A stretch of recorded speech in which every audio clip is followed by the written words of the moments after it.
1033페이지 이사야서 53장입니다.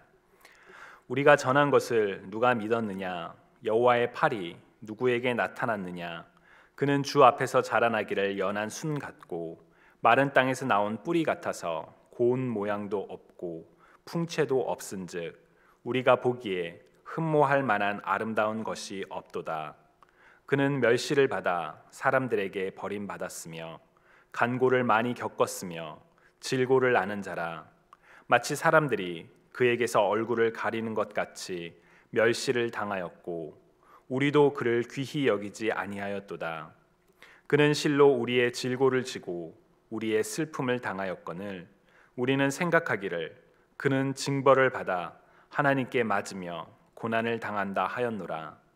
그가 찔림은 우리의 허물 때문이요 그가 상함은 우리의 죄악 때문이라.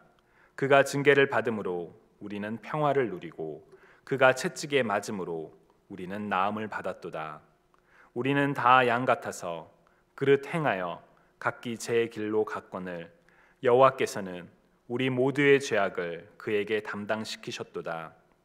그가 곤욕을 당하여 괴로울 때에도 그의 입을 열지 아니하였으며 마치 도수장으로 끌려가는 어린 양과 털 깎는 자 앞에서 잠잠한 양같이 그의 입을 열지 아니하였도다. 그는 곤욕과 신문을 당하고 끌려갔으나 그 세대 중에 누가 생각하기를 그가 살아있는 자들의 땅에서 끊어짐은 마땅히 형벌받을 내 백성의 허물 때문이라 하였으리요. 그는 강포를 행하지 아니하였고 그의 입에 거짓이 없었으나 그의 무덤이 악인들과 함께 있었으며 그가 죽은 후에 부자와 함께 있었도다. 아멘.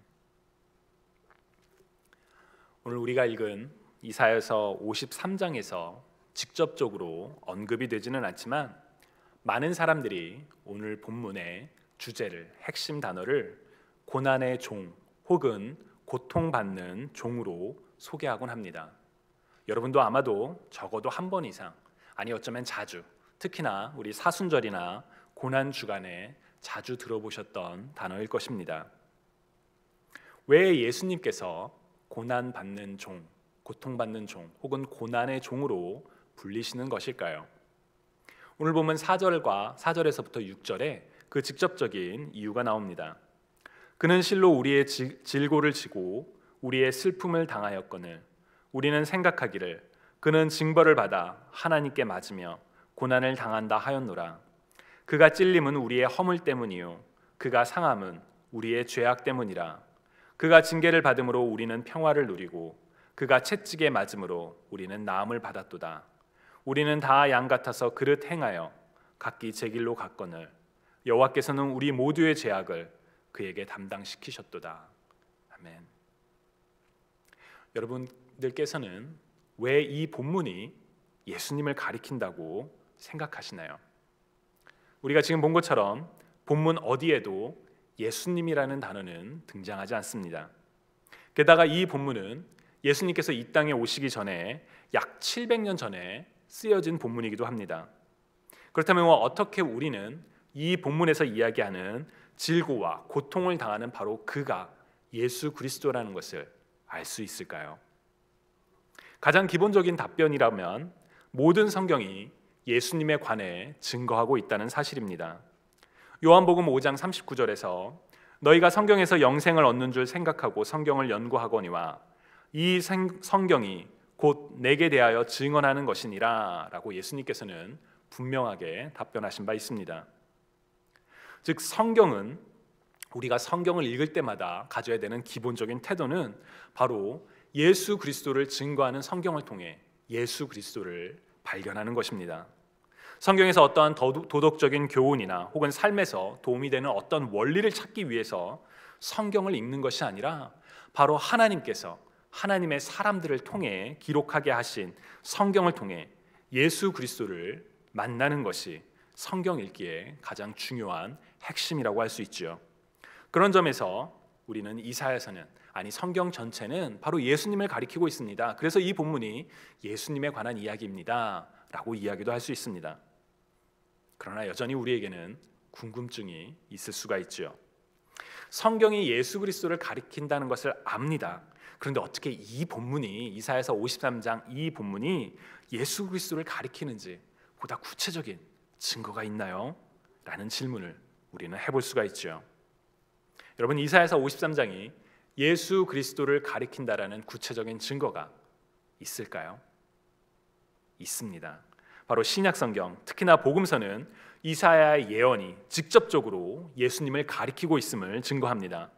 예를 들어 마태복음 8장 16절에서 17절을 보시면 저물매 사람들이 귀신 들린 자를 많이 데리고 예수께 오거늘 예수께서 말씀으로 귀신들을 쫓아내시고 병든 자들을 다 고치시니 이는 선지자 이사야를 통하여 하신 말씀에 우리의 연약한 것을 친히 담당하시고 병을 짊어지셨도다 함을 이루려 하심이더라 라고 기록되어 있습니다. 특히나 17절 선지자 이사야를 통하여 하신 말씀에 우리의 연약한 것을 친히 담당하시고 병을 짊어지셨도다 라는 그 표현이 바로 오늘 우리가 읽은 이사야서 53장을 바탕으로 한 내용입니다. 또한 마가복음 8장 31절에는 인자가 많은 고난을 받고 장로들과 대제사장들과 서기관들에게 버림받아 죽임을 당하고 사흘 만에 살아나야 할 것을 비로소 그들에게 가르치셨다라고 되어 있습니다. 인자, 사람의 아들, 곧 메시아이신 예수님께서는 내가 고난을 받게 될 것이다 라는 것을 직접적으로 말씀하셨지요. 그래서 우리는 이사야서의 예언이 오늘 본문에 고난받는 종이신 예수 그리스도가 증거되고 있음을 분명하게 확신할 수가 있습니다. 그런데 만약 메시아가 어떤 모습으로 이 땅에 오셨는지 분명하게 경험하지 못했다면 사람들은 오늘 본문에 있는 이 이사야의 예언을 어떻게 받아들였었을까요? 예를 들어 예수님께서 오시기 전 700년 전을 살아갔던 이스라엘 사람들은 이 이사야의 예언을 직접적으로 들었던 사람들은 이 내용을 어떻게 받아들였을까요? 어쩌면 이 질문은 한 번도 교회를 다녀본 적이 없고 예수 그리스도에 대해서 전혀 들어보지 못했던 사람이 생각할 수 있는 당연한 질문일지도 모르겠습니다. 실제로 오늘날의 일부 랍비들은 오늘 본문에서 고난받는 종이 메시아가 아니라 예수 그리스도가 아니라 이스라엘 민족 혹은 이사야 본인을 가리킨다고 해석하기도 합니다. 예수님을 통하여 구약의 예언이 성취되었고 또한 근본적으로는 모든 성경이 예수 그리스도를 증거하고 있다는 것을 알지 못하기에 일어나는 그런 안타까운 일이라고 할 수 있죠. 그리고 성경을 알지 못하고 예수 그리스도를 알지 못하는 점 외에도 오늘 본문에서 기록된 고난받는 종에 대해서 오해할 수 있는 중요한 이유가 한 가지 더 있습니다. 그것은 고난과 메시아, 구원자가 직접적으로 잘 연결이 되지 않는다라는 점입니다. 약속된 메시아가, 구원자가 왜 고통을 받아야 하나요? 누군가를 구원하려면, 보다 많은 사람들에게 영향을 끼치려면 고통받고 낮은 자가 아니라 사회적인 영향력이 있고 높은 자리에 있는 그런 사람이 되어야 하는 것 아닙니까? 라는 질문이 우리 안에 있을 수가 있죠. 교회를 다니고 예수 그리스도를 아는 것을 넘어서 믿고 계신 여러분들께는 이런 질문은 전혀 질문이 아닐 것입니다. 그거 다 뻔하잖아요. 예수님께서 고난 받으셔서 그래서 우리가 구원을 얻었잖아요 라고 생각할 수 있죠. 그런데 여러분, 우리는 이 질문과 비슷하지만 답을 잘 모르겠는 질문들을 가지고 살아갑니다. 예를 들어 나는 열심히 교회를 다니고 있는데 왜 제게는 이런 어려움이 생기나요? 라는 질문. 왜 하나님의 자녀인 내가 고난을 받아야 합니까? 고통을 받아야 합니까? 라는 질문. 혹은 나는 그리스도인으로서 세상 가운데 빛과 소금의 역할로 복음을 전파하는 중요한 역할을 하고 싶습니다. 그렇다면 영향력이 없는 낮은 자리가 아니라 더 많은 사람들에게 영향력을 미칠 수 있는 그런 높은 자리, 더 많은 헌금을 할 수 있는 그런 부유함, 더 오랜 기간 선한 영향력을 끼칠 수 있는 그런 건강함 등이 있어야 하는 것 아닌가요? 라는 그런 질문, 여러분 혹시 해보신 적 없으신가요? 제가 대학생 때 이와 관련된 굉장히 치열한 그런 신학적인 논쟁이 하나 있었습니다. 바로 고지론과 미답지론의 논쟁이었습니다.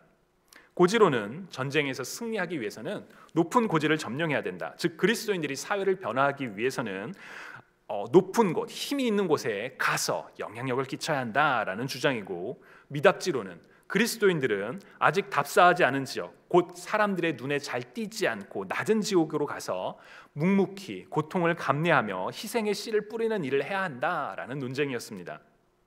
양쪽의 주장에는 각각 장단점이 있기 때문에 오늘은 이 부분에 대해서 논쟁하는 것이 아니라 고통받는 종, 고난의 종이 가지고 있는 의미에 대해서 초점을 맞춰보려고 합니다.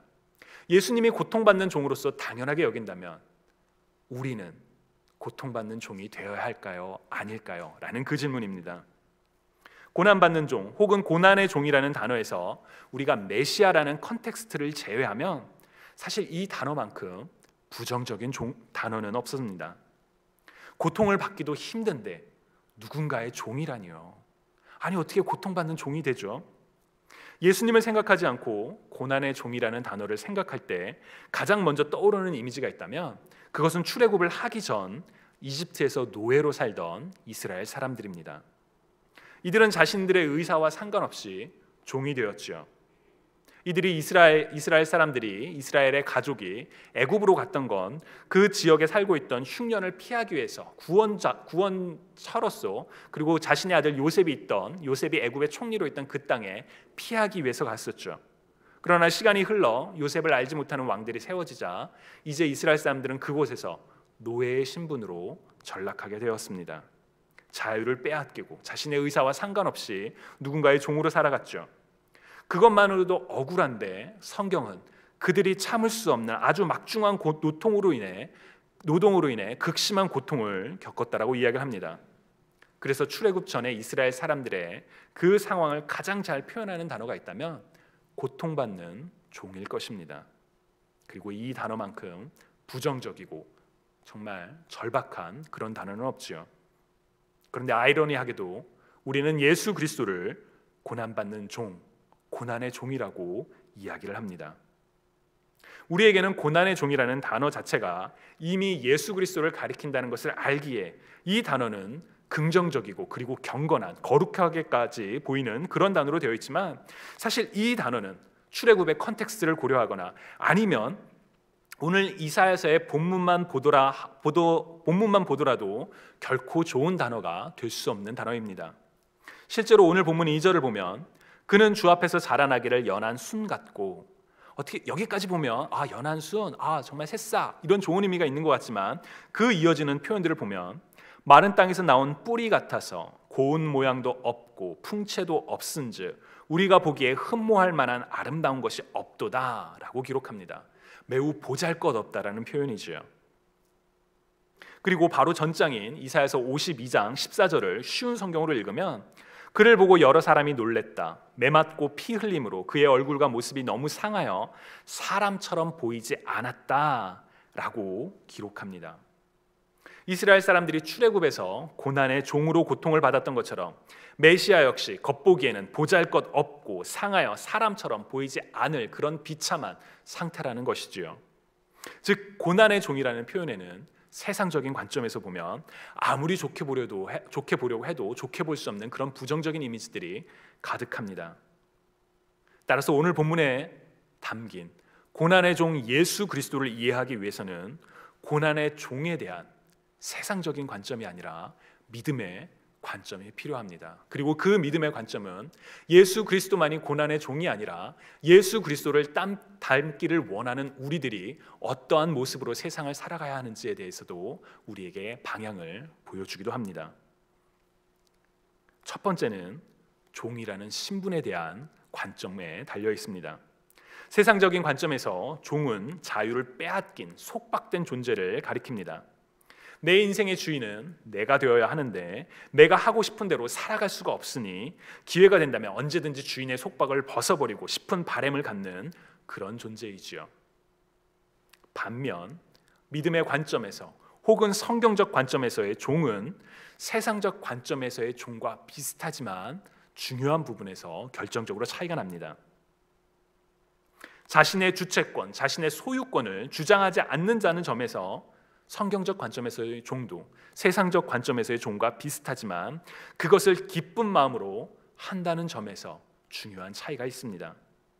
예를 들어 바울은 로마서, 빌립보서, 디도서 등 여러 서신서에서 자신을 예수 그리스도의 종 바울은, 하나님의 종 바울은이라고 자신을 소개합니다. 만약 종이라는 단어에 부정적인 의미가 있다면 바울이 이런 표현을 사용하지 않겠죠. 바울은 자기 자신의 삶의 주인이 자기가 아니라 바로 하나님이심을 인정했으며, 세상에 소속된 세상의 사람이 아니라 바로 하나님께 소속된 자로서 그리스도의 종이라는, 하나님의 종이라는 표현을 사용했습니다. 무엇보다도 예수님께서도 스스로 기꺼이 종의 모습으로 이 땅에 오셨지요. 빌립보서 2장에서 바울은 예수님은 근본 하나님의 본체시나 하나님과 동등됨을 취할 것으로 여기지 아니하시고 오히려 자기를 비워 종의 형체를 가지사 사람들과 같이 되셨고 사람의 모양으로 나타나사 자기를 낮추시고 죽기까지 복종하셨으니 곧 십자가의 죽으심이라 라고 이야기한 바 있습니다.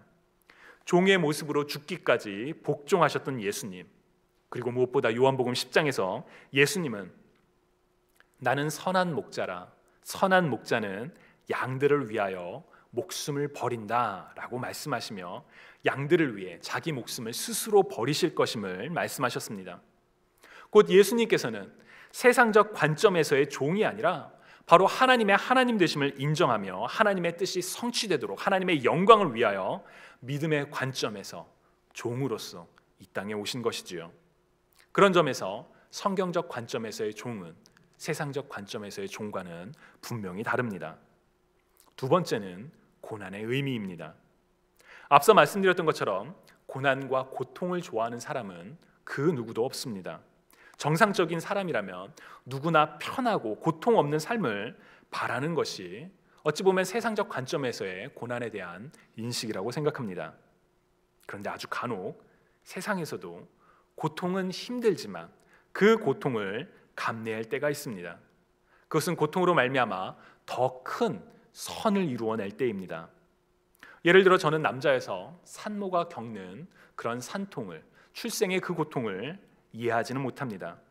그러나 뼈가 벌어지고 살이 찢어지는 끔찍한 고통이라는 것을 알고 있으며 가깝게는 제가 사랑하는 아내가 2번의 출산의 과정을 통해서 그 고통을 몸소 감내해내는 것을 본 적이 있습니다. 여인이, 엄마가 그 고통을, 끔찍한 고통을 견뎌낼 수 있는 이유는 바로 그 과정을 통해 귀한 생명이 태어나기 때문입니다. 목적에 있는 고통이라고 하여 고통의 강도가 적어지는 것은 아닙니다. 고통스럽고 끔찍하지만 그 고통을 통해 이루어지는 선을 볼 때 우리는 때때로 고통을 감내해내기도 하지요. 오늘 본문에서 예수님께서 감내해내시는 고통은 목적이 있는 고통입니다. 본인이 죄를 지어서 그에 대한 심판으로 받는 고통이 아니라 보다 숭고한 목적이 있는 고통이지요.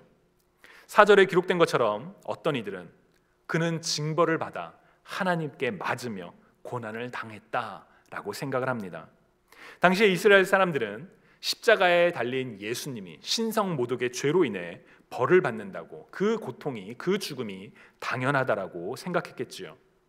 그러나 예수님의 죽음은 자신의 죄로 인함이 아니라 바로 우리의 질병으로 인해, 우리의 허물로 인해, 우리의 죄 때문에 마치 양처럼 각기 자의 갈 길로 다 갔던, 흩어져 버렸던 그런 우리의 불순종의 모습으로 인해 우리 대신에 찔리고 징계를 받으며 채찍으로 맞고 심지어 저주받은 형틀인 십자가 위에서 죽임을 당하셨습니다.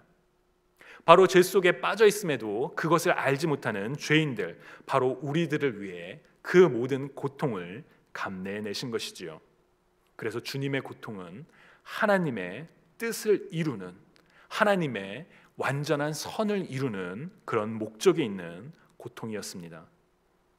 어쩌면 이 자리에 계신 여러분들은 제가 이렇게 장황하게 설명하기 이전에 다 예수님께서 왜 고난의 종으로 불리는지 그 이유를 잘 알고 계시리라 생각합니다. 저도 그렇습니다. 예수님께서 고통받는 종, 고난의 종이라고 불리는 것에 대해 아무런 의심도 없으며 당연히 우리 죄를 대속하기 위해 하나님의 뜻을 순종하기 위해 오셨기 때문에 고난받는 종, 고난의 종이라고 불린다라고 생각합니다. 그런데 저에게는 한 가지 약점이 있는 것 같습니다. 어쩌면 여러분들도 저와 같은 약점이 있을지도 모르겠습니다. 그것은 예수님이 나로 인해 이 땅에 고통받는 종으로 오셨다는 것을 머리로는 알지만 마음으로는 잊어버릴 때가 있다는 것입니다. 그래서 예수님의 죽음과 부활의 의미를 알면서도 우리는 때때로 여전히 죄에 빠져 살아갈 때가 있습니다. 그리스도를 닮기 원하는 그리스도인이라고 이야기하면서도 여전히 나는 종으로 오신 예수님을 닮기보다는 내 인생의 주인은 나라고 주장하고 또 그렇게 바랄 때가 있죠.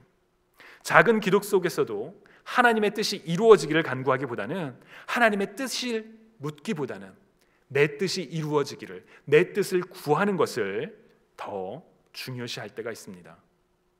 예수님께서는 이 땅 가운데 우리의 구원을 위하여 당하지 않으셨어도 되는 고통을 당하셨음에도, 그래서 예수님께서 고난의 종이라고 불리시는 것을 알매도 불구하고 나는 내 삶에서 어떻게든 고통을 피하고 싶다고, 내 이웃의 아픔과 어려움을 돌아보기보다는 어떻게든 나만이 잘 살면 된다고, 내 인생에서 어떻게든 나는 성공을 해야 되겠다라고 내 욕심을 향해 달려갈 때가 있지는 않았었는지요. 고난의 종이신 예수님이 바로 나를 위해서 이 땅 가운데 고통받는 종으로 오셨다는 것을 머리로는 알면서도 말이죠. 주님이 사랑하시는 여러분, 오늘 본문에서 이사야는 예수님이 고통받는 종으로 이 땅에 오셔서 죄인들을 위하여, 아니 죄인들이 감당해야 할 죄의 징계와 심판을 본인이 직접 당하시며 하나님의 구원을 이루어내실 것을 예언했습니다. 그리고 우리가 함께 살펴보았던 것처럼 이 일은 예수 그리스도께서 하나님의 아들이 성육신함으로써 이 땅 가운데 이루어졌지요. 주님께서는 다른 누군가를 위해서가 아니라 바로 우리들을 위해서 고난의 종으로 오셨고 고난을 당하셨고, 그리고 그 고난으로 영원한 구원과 하나님의 사랑을 완성하셨습니다. 고난의 종으로 오신 예수님을 알고 또 사랑하시는 여러분, 우리의 삶에 고난의 종으로 오신 예수님이 머리에만 남아있지 않으면 좋겠습니다.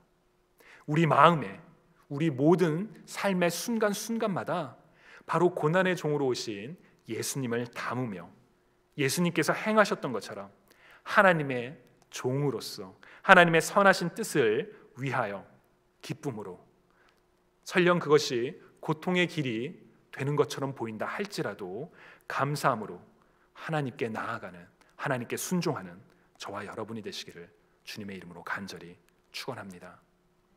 여러분, 이 시간 우리 함께 기도 드리실 때